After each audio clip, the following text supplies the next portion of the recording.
We're gonna go over strength training for water polo, and we're gonna start right now.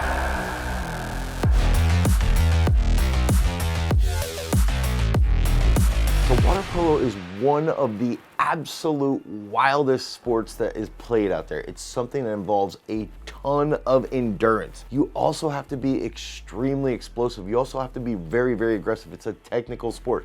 It's a high speed sport. It's also unbelievably fatiguing. You've got to make sure you're getting a ton of calories. You've got to be making sure that you have good stability and good mobility through your hips, through your knees, even through your ankles to a point, and then obviously through your shoulders. It has so many different strength characteristics that you have to train for.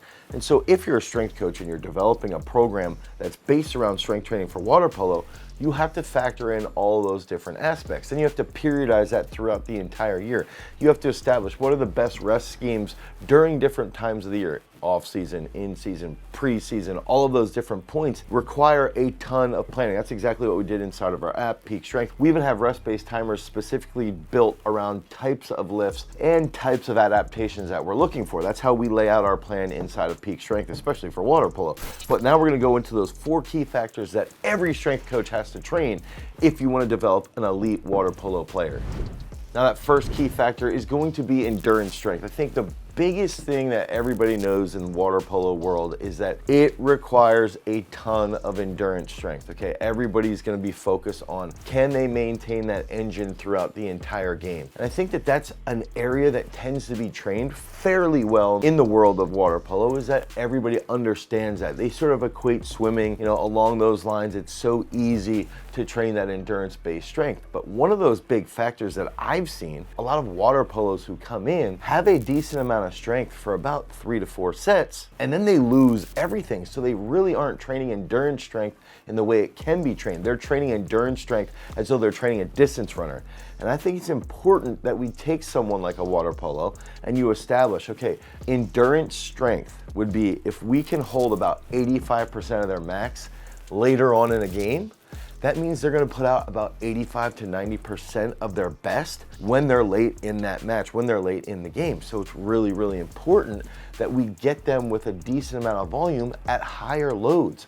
We wanna work in intense ranges so that they can develop more neurological innervation. We wanna train these individuals to be able to maintain that strength later on, and we also wanna focus on their relative strength.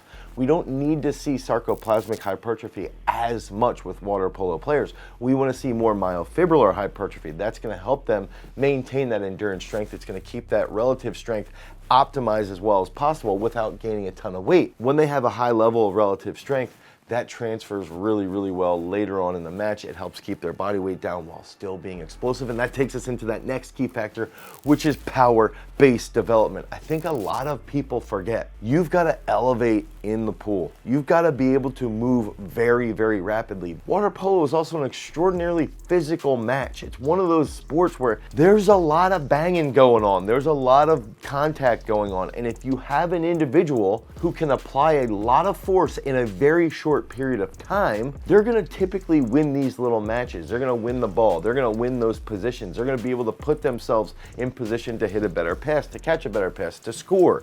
Okay, so we've got to train power output.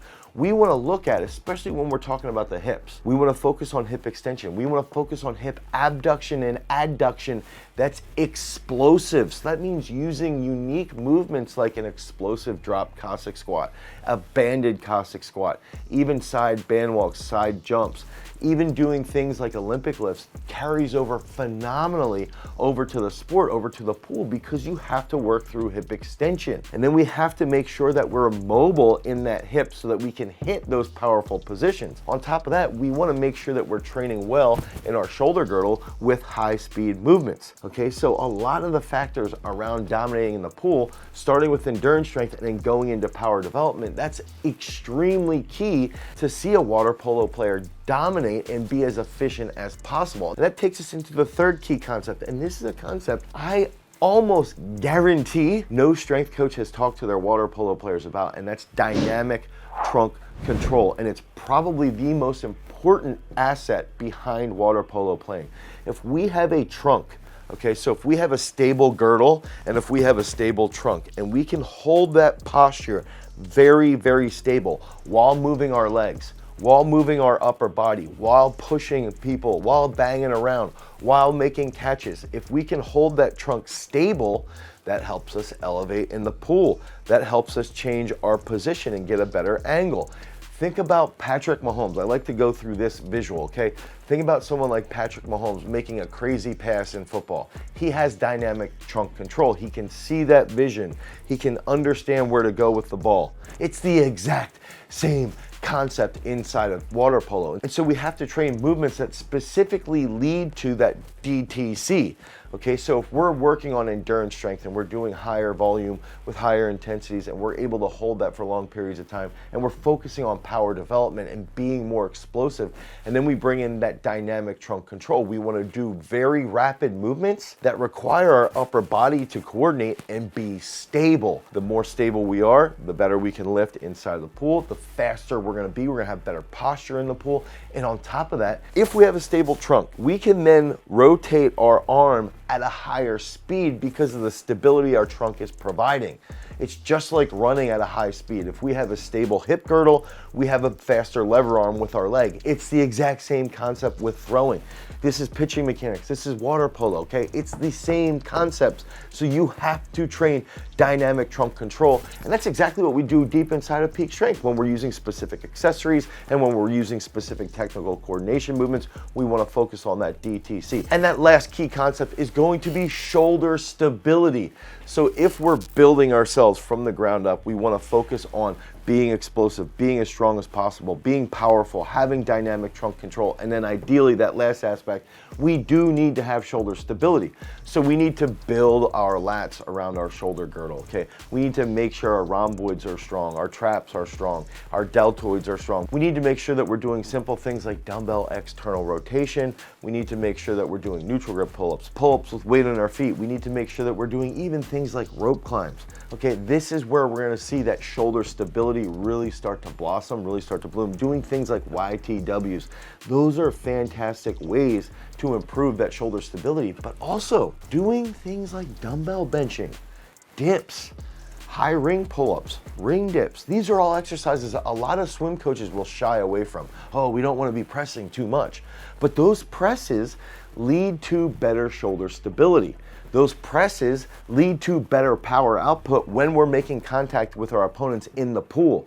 If we're focusing properly on building that foundation of that dynamic trunk control creates a more rigid specimen. Now you get someone who's rigid in their trunk and they're explosive in their upper body and they have that good shoulder stability. Guess what?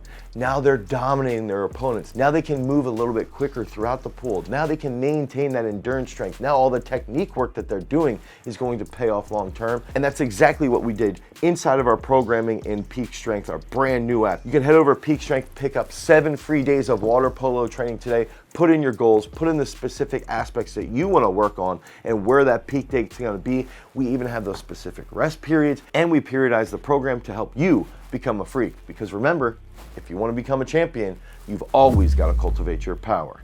Peace.